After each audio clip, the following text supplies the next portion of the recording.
Yo, what is up, guys and gals? Welcome to another video, and today I'm gonna be showing you the deck I used to climb from about Polar Peak, I think, all the way to Masters. So I'm gonna be showing you the deck right here. As you can see, it might seem a bit weird to you at first, but once we dive deep into the components of it, then you'll see why it's so good. So the main focus of this deck is to mostly counter whatever the enemy throws at you, and then counter push. So let's just hop into an example right here.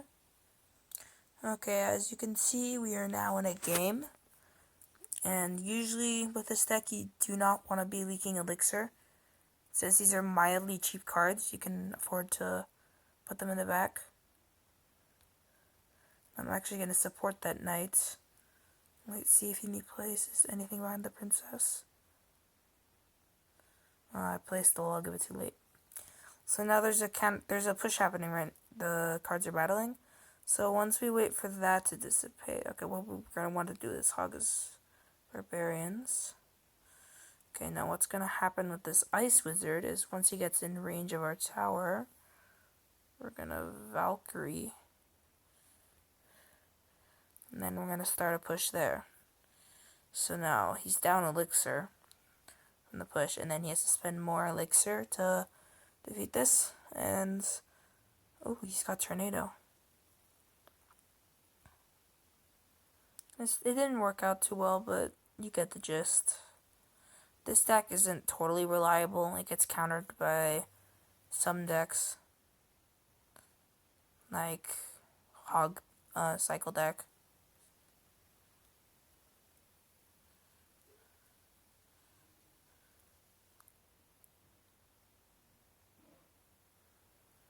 So we're just gonna wait for him to make a move, and then we'll counterplay.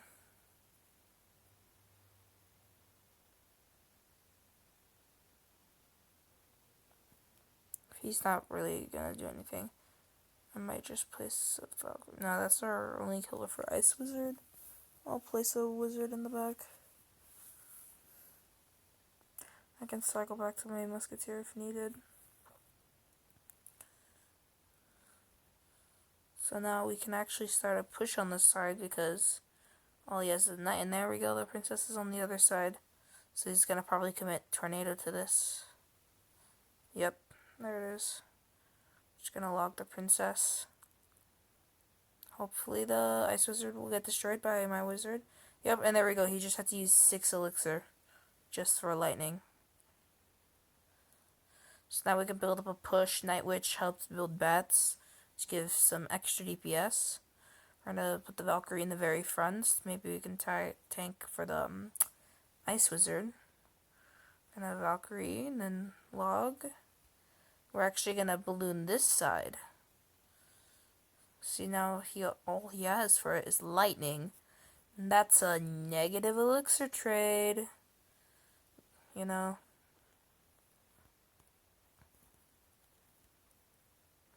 Now we're gonna defend this hog, which should be fairly easy.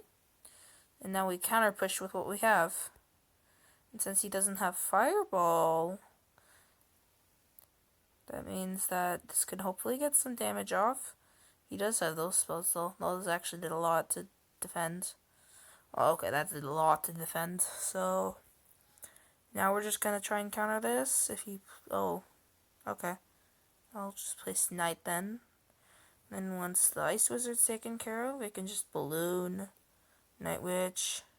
This deck is all about counter pushing. You want to make sure your opponent uses their elixir, then counter push with a deadly attack of your own.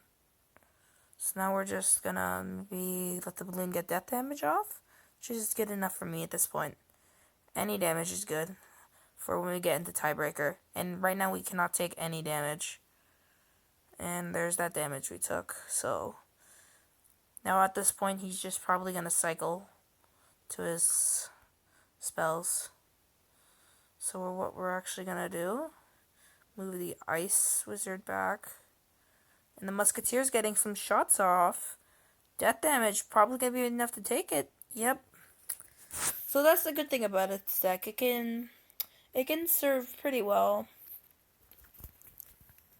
that's the deck that got me all the way from Polar Peak to Masters. So if you're having a bit of trouble trying to climb, but you have these cards available, you should definitely check out this deck.